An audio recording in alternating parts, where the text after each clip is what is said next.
Every year on January 1st, music lovers gather in Vienna's Musikverein to celebrate New Year to the sound of waltzes and polkas by the Strauss family and its contemporaries.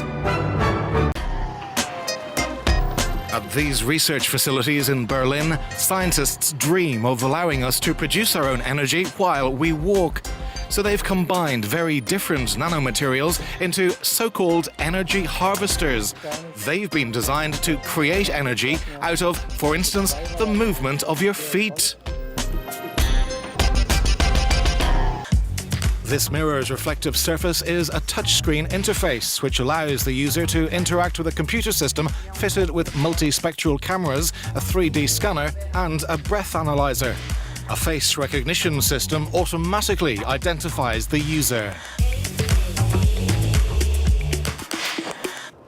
So how do you balance taxpayer protection with lending and economic growth? We went to the European Banking Authority, the stress tests masters.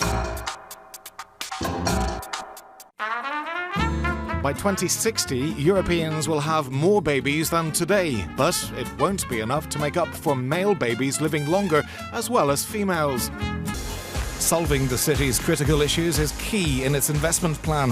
185 million euros for Lisbon's drainage master plan to address flooding includes 2 tunnels crossing the city, creating more than 1,500 jobs during the project. And that's the challenge across Europe, trying to balance the books, create investment opportunities and drive in investors to generate growth.